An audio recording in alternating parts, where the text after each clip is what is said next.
하나님 말씀 데살로니가전서 1장 1절 말씀입니다. 데살로니가전서 1장 1절 말씀. 바울과 실로아노와 디모데는 하나님 아버지와 주 예수 그리스도 안에 있는 데살로니가인의 교회에 편지하노니 은혜와 평강이 너희에게 있을지어다. 아멘. 여러분 캡처라는 말 들어보셨죠? 캡처. 그죠?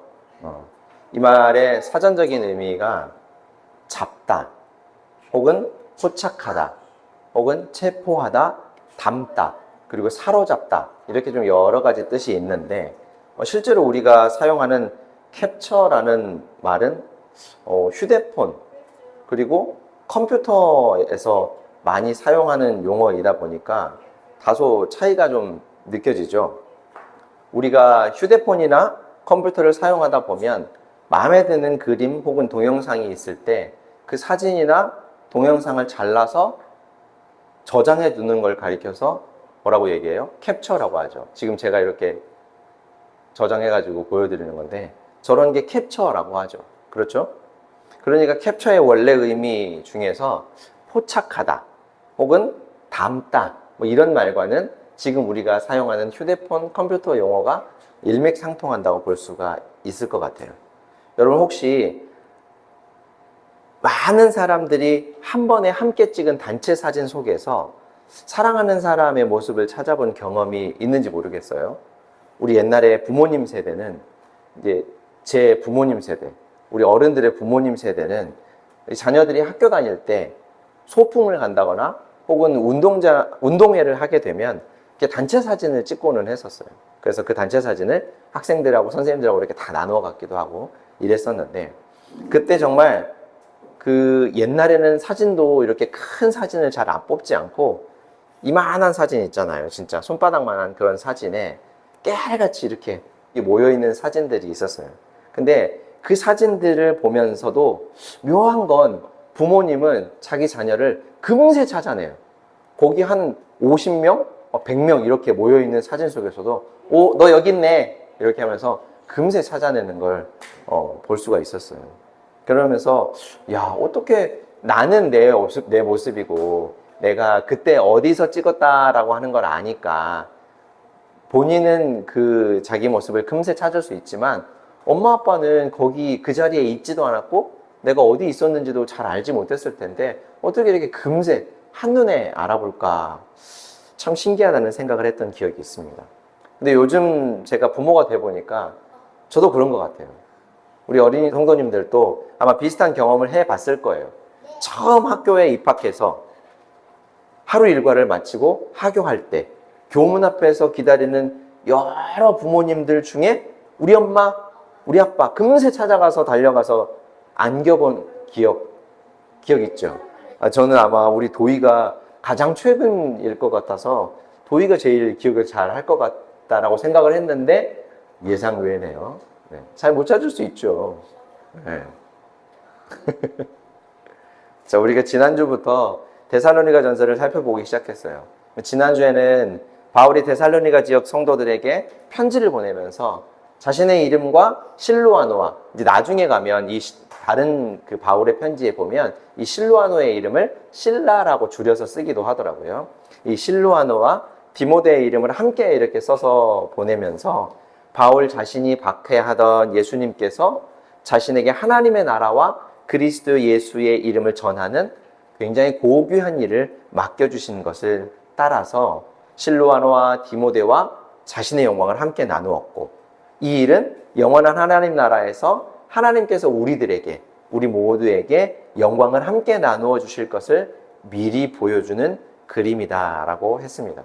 오늘은 바울의 편지를 받는 사람들, 그러니까 하나님 아버지와 주 예수 그리스도 안에 있는 데살로니가의 교회라는 말의 의미에 대해서 우리가 한번 같이 살펴보려고 해요. 자, 먼저 이 말은 바울이 데살로니가 지역에 있는 성도들에게 편지를 하면서 그들을 부르는 말, 그러니까 제가 여기 있는 앞줄에 있는 우리 남자친구들 이렇게 부르는 그런 말로도 이해를 할 수가 있지만 단지 어떤 대상을 가리키는 말 정도로만 사용했다면 아마 이렇게 길게 자세하게 쓰지 않았을 거라고 생각해요. 하나님 아버지와 주 예수 그리스도 안에 있는 데살로니가의 성도들, 교인들 이렇게 말하지 않았을 거라고 생각해요. 이 당시에는 필기도구가 지금 우리는 휴대폰이나 뭐 패드나 아니면 전자기기 같은 걸로 간편하게 메모도 할 수 있고, 또 지금 우리가 사용하고 있는 종이들, 펜들이 워낙에 뭐 쉽게 구할 수 있고 풍부하니까 아무 때나 메모하고 기록하는 것들이 어렵지 않은 일이지만, 지금 이 당시만 하더라도 거의 지금으로부터 2000년 전이에요. 그때는 이렇게 좋은 질의 종이도 없어서 거칠거칠한 파피루스, 그런 두루마리에다가 잘 써지는 펜이 아니라 거칠거칠한 것들로 글씨를 쓰고는 했었거든요. 그러니까 필기를 한다는 것, 책을 쓴다는 것, 기록을 한다는 건 돈도 굉장히 많이 들어가고 또 여러 가지로 에너지를 많이 쏟아 부어야 하는 일이었기 때문에 한 줄 한 줄, 심지어 한 글자 한 글자 쓰는 것도 굉장히 힘든 일이었어요.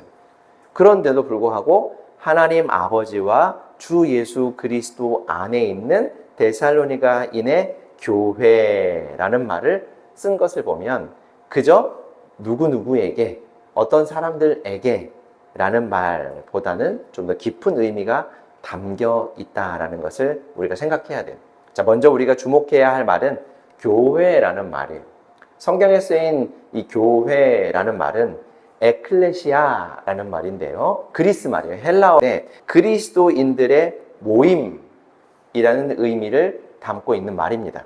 그런데 이 단어의 어원, 원래는 어떤 말에서 비롯되어 있냐면, 여기 보세요. 보이죠? 이 에크라는 말은 밖으로라는 뜻을 가리켜요. 그리고 그 다음에 있는 말은 칼레오라는 말인데요. 부르다라는 말입니다. 그러니까 칼레오, 밖으로 부르다라는 말이 에클레시아라는 교회라는 말로 쓰였어요. 근데 이 에클레시아라는 말은 없던 말을 바울이 만들어서 사용한 게 아니라 원래부터 있었던 말이에요. 그러니까 고대 아테네에서 쓰는 정치 용어였었어요. 어떤 모임에서 중요한 결정이 필요할 때 사람들의 대표로 뽑혀서 그 결정을 대신할 사람, 그 사람들의 모임을 가리켜서 에클레시아라고 했던 거죠. 그러니까 지금 우리 시대에 꼭 맞진 않지만 대의민주 정치를 사용하고 있는 우리 시대의 국회의원과 좀 비슷한 사람들이라고 말할 수 있을 것 같아요. 이 말을 쓰고 있는 바울은 에클레시아라는 말에 수동적인 의미에 좀 주목을 했던 것 같아요. 그 의미 때문에 이 말을 교회라는 말로 썼던 것 같아요. 그러니까 밖으로 불러낸 사람들, 밖으로 불려내어진 사람들, 하나님의 백성으로 살도록 하나님께서 세상에서 불러낸 사람들이라는 의미로 에클레시아라는 말을 썼어요. 우리가 앞서서 캡처라는 말, 그 말과 여러 사람들 속에서 사랑하는 사람은 한눈에 알아볼 수 있다라는 얘기를 했던 거 기억하시죠? 하나님께서 무수히 많은 사람들 속에서 도의를 한눈에 알아보시고 캡처해낸 사람들이 바로 교회라는 말이에요. 우리는 보통 교회 하면 어떤 심상이 떠올라요? 바라는 교회 혹은 무슨 교회, 그래서 뭐 이런 교회의 건물의 모습들을 떠올리기 마련이죠. 그죠?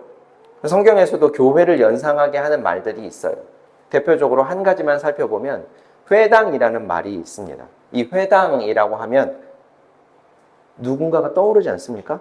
회당. 그렇지, 야이로. 기억나요? 회당장 야이로. 딸이 죽었는데 예수님이 그 회당장 야이로의 집에 가셔서 그 딸을 살려주셨었잖아요. 그때 그 딸의 아빠가 이름이 야이로였고 회당장이었었죠.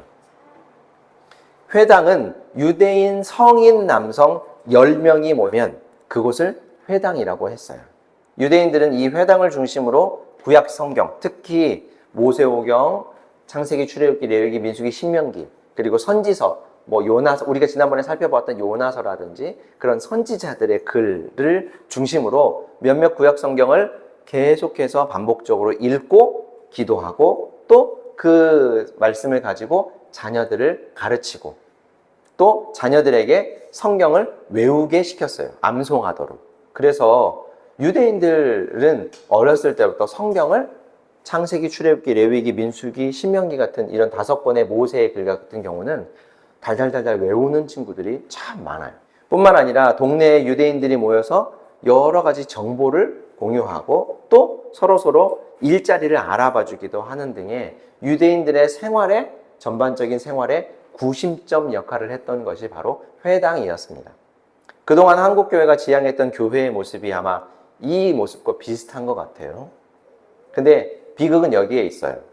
구약성경 첫 번째 책, 우리가 살펴보았던, 여러 번에 걸쳐서 살펴보았던 창세기 3장, 범죄한 직후부터 하나님은 끊임없이 무엇을 하셨냐면 인간에게 구원자에 대한 약속을 지속적으로 알려주셨었죠. 그 약속대로 예수님이 오셨고 십자가에서 못 박혀 죽으시고 부활하시고 하나님의 나라로 다시 오르셔서 약속을 이루어 주셨어요. 약속하신 구원을 이루어 주신 거죠. 그리고 그 이후에는 더 이상 구약시대의 회당, 건물로서의 교회는 그 의미를, 그 역할이라고 해야 되겠네요. 그 역할을 잃어버렸어요. 이제 다 했다는 거죠. 왜냐하면 하나님은 이스라엘 백성들에게 하늘의 하나님이 그저 저 멀리 혹은 뭐 우주 어딘가, 보이지 않는 어딘가에 그냥 계시는 게 아니라 자기 백성들을 진심으로 사랑해서 그들과 함께 그들 옆에 같이 계신다라고 하는 것을 알려주시기 위해서 회막, 성전, 굳이 표현하자면 건물로서의 교회를 세워두셨던 거예요. 마치 표지판과 같은 역할을 했던 거죠. 그 건물을 보면서 하나님이 우리를 구원해 주시겠다고 약속한 일이 있었지라고 하면서 그 약속을 다시 한번 생각했던 거죠. 그런데 예수님께서 구원의 모든 일을 완성하시고 하나님 나라로 가시면서 우리 지난번에 배운 성령 하나님을 보내주셨죠. 성령 하나님은 우리와 같이 계시면서 예수님을 구원자로 믿는 믿음을 계속해서 주시고 하나님의 나라를 소망하며 하나님과 이웃을 사랑하는 삶을 살 수 있도록 매일 우리를 인도해 주시는 분이에요. 근데 성령 하나님은 우리를 절대로 떠나지 않고 같이 살고 계신다라고 성경이 우리에게 가르쳐 줍니다. 그래서 바울은 예수님께서 보내주신 성령 하나님이 우리 안에 우리와 같이 계시기 때문에 더 이상 교회는 건물로서가 아니라 여러분, 우리 각자 모든 사람들이 교회이고 하나님이 거하시는, 하나님이 사시는 성전입니다 라고 얘기했어요. 더 이상 건물은 성전이라고 부르지 않는다고 바울이 못 박아서 얘기한 거죠. 성령 하나님이 계시는 사람들마다, 믿음이 있는 사람들마다, 예수님을 그리스도로 구원자로 믿는 사람들마다 그 사람 각자가 성전이 된 것이고 세상 밖으로 부름받아서 캡처되어서, 세상 속에서 캡처되어서 하나님의 백성으로 저장된 우리가 바로 에클레시아. 그렇죠. 그렇게 캡처해서 내가 좋아하는 그림을 캡처해야 하는 것처럼 내가 사랑하는 내 자녀를 하나님이 캡처해서 저장한 것이 바로 에클레시아, 교회라고 하는 거예요. 여러분 분명하게 말씀드려요. 우리가 예배하는 이곳, 지금 이 장소 있죠? 이 장소는 예배당이에요. 예배하는 장소예요. 이 장소를 가리켜서 성전이나 교회라고 하지 않습니다. 성령 하나님께서 사시는 우리 각자가 성전이고 세상 밖으로 부름받아 하나님의 뜻대로 살아가는 우리 각자가 교회인 거예요. 예배당은 성전인 우리, 교회인 우리가 모여서 예배하는 공간, 장소일 뿐이라는 거죠. 그래서 코로나 시국에 성전에 모여서 예배하는 것만이 온전한 예배다라고 주장했던 분들은 사실상 성경이 가르치고 있는 가장 기본적인 성전, 교회의 개념을 잘못 이해하고 계신 것이고 약속대로 오신 예수님을 위해 세워진 성전과 성령 하나님이 사시는 성전을 인정하지 않는 것이기 때문에 이러한 생각과 주장은 성경 말씀과 매우 다르다라고 하는 것을 기억하시기를 바라요. 예수를 그리스도로 믿고 예배하도록 도우시는 성령 하나님이 나와 함께 계시면 우리 각자가 성전이고 교회인 거예요. 우리가 예배당에 모여서 예배하지만 하나님을 바라고 이웃이 바라는 모습으로 살아가는 최명자 교회, 윤상훈 교회, 노미진 교회, 윤도아 교회, 윤도희 교회, 노여진 교회, 이송주 교회, 이강은 교회, 이로은 교회, 이성민 교회라고 하는 것이 성경이 가르쳐주는 교회라는 거죠. 건물이 교회가 아니라 하나님께서 밖으로 부른 사람, 캡처해내 저장한 사람이 바로 교회라고 하는 것을 명심하시기 바랍니다. 여러분, 누가 교회예요? 그렇죠. 내가 교회예요. 자, 바울은 이러한 내용을 주지시키기 위해서 데살로니가 사람의 교회의 편지를 쓴다라고 표현했던 것 같아요. 그런데 그 앞에 이런 말이 있죠. 보세요. 하나님 아버지와 주 예수 그리스도 안에 있는 데살로니가의 교회라고 했어요. 그죠? 여기 파란색 글씨 보이죠? 네. 바울은 다메섹으로 가던 길에 누굴 만났죠? 예수님을 만났죠. 그리고 그 예수님을 만나고 큰 충격을 받아서 앞을 보지 못했어요. 예수님께서 보내신 아나니아라고 하는 사람이 바울을 위해 기도해 주자 다시 앞을 보게 되었고, 회복된 바울이 했던 말이 있었는데 그게 무엇이었냐면 예수님이 하나님의 아들이시다. 예수님이 그리스도이시다. 예수님이 우리의 구원자이시다 라고 전도했었어요. 전도는 예배당에 사람을 데려오는 것이라기보다는 바울이 한 것처럼 예수님이 하나님의 아들이시고 구원자이시고 우리에게 생명을 주시는 분이십니다 라고 증언하는 것이 전도예요. 예수님은 이 땅에 계실 때 자신이 하나님의 아들이라고 말씀을 하셨어요. 물론 예수님이 우리 인간들처럼 하나님의 어떤 생물학적인 아들이라는 뜻은 아니에요. 그러면 어떤 의미로 아들이라고 얘기했을까? 요한복음 14장을 보면 예수님과 예수님의 제자 빌립의 대화 장면이 기록이 되어 있어요. 빌립이 예수님께 이렇게 얘기했어요. 주님, 당신께서 가르쳐 주시는 하나님 아버지를 우리에게 한 번만 볼 수 있도록 한 번만 보여주십시오. 그러면 우리가 더 잘 믿게 되지 않겠습니까? 라고 요청을 했어요. 그랬더니 예수님이 말씀하시죠.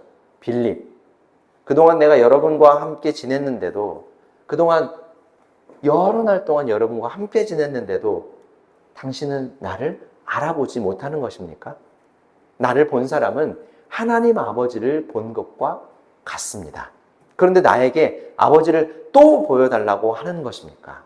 나를 보면 아버지를 알 수 있는 것인데 왜 나를 보고도 아버지를 또 보여달라고 하는 것입니까? 나와 아버지는 같습니다. 예수님은 이보다 앞선 요한복음 10장에서 아마 바리새인들과 대화였던 것 같은데요. 여러 유대인들과 대화하시면서 굉장히 놀라운 말씀을 하셨어요. 한번 우리 같이 한번 읽어볼게요. 시작. 나와 아버지는 하나이시다. 한 번 더. 나와 아버지는 하나이니라 하신대. 그렇죠. 하나님 아버지와 성자 예수님은 하나라는 말이죠. 하나. 성부 하나님과 성자 예수님은 하나다라는 말씀이에요. 우리가 지난번에 배웠던 삼위일체 기억하시죠? 성부 하나님, 성자 예수님, 성령 하나님은 본질적으로 한 분이시다라는 말씀과 같지만, 여기서 바울은 십자가에서 죽은 나사렛 출신 예수는 실패한 선지자이거나 실패한 독립군 지도자가 아니라 하나님과 동일한 하나님의 아들이시다라고 하는 것을 증언하고 있는 거예요. 자, 그리고 교회는 성령 하나님이 계시는 우리 각자 데살로니가 지역에 있는 교회 한 사람 한 사람은 하나님 아버지와 성자 예수님 안에 있다라고 말을 하고 있는 거예요.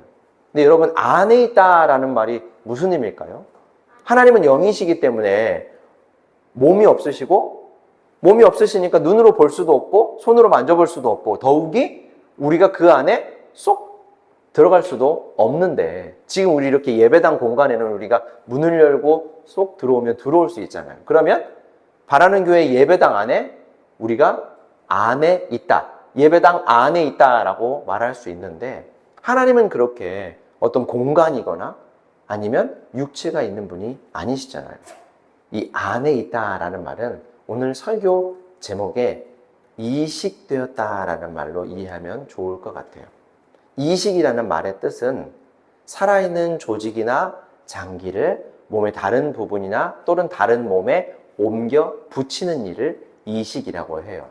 좀 징그럽게 생각이 될 수도 있지만, 우리 몸에 좀 큰 상처가 나서 피부가 좀 많이 떨어져 나갔다라거나, 아니면 놀라지 마세요, 많이 심하게 다쳐서 손가락과 같은 신체의 일부가 좀 절단이 됐는데 그 부위에 새로운 피부 조직이나 혹은 신체를 다시 갖다 붙이는 일을 이식이라고 하죠.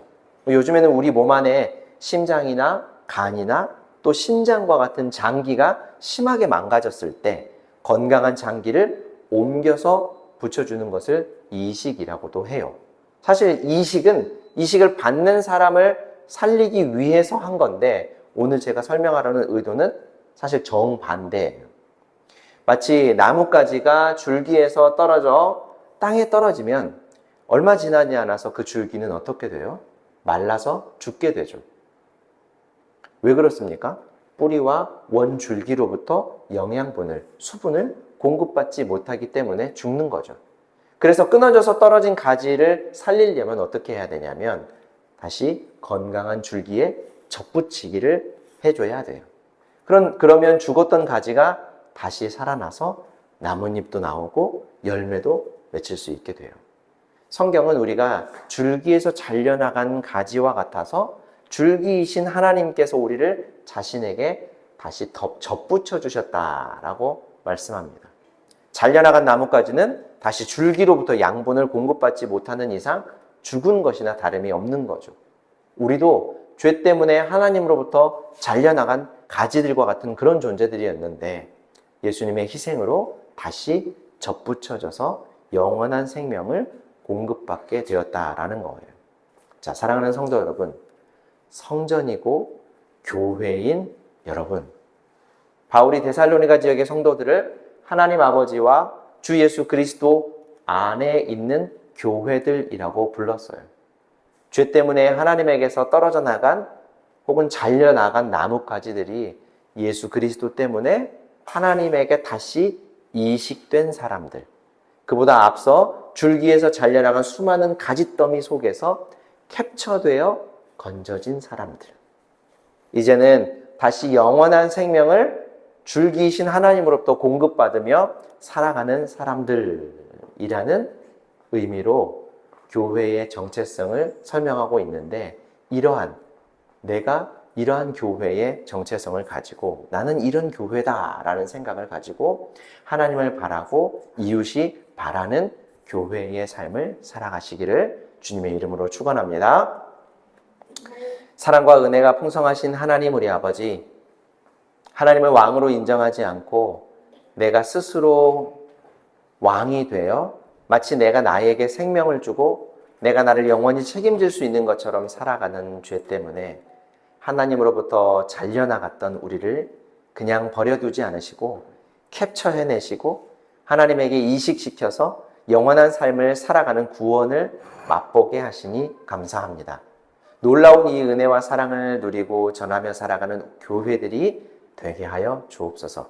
매일매일 내가 교회인 것을, 내가 하나님 아버지 안에 있고 주 예수 그리스도 안에 있다는 것을 기억하며 살아가는 우리 모두가 되게 하여 주옵소서. 예수님의 이름으로 기도합니다. 아멘.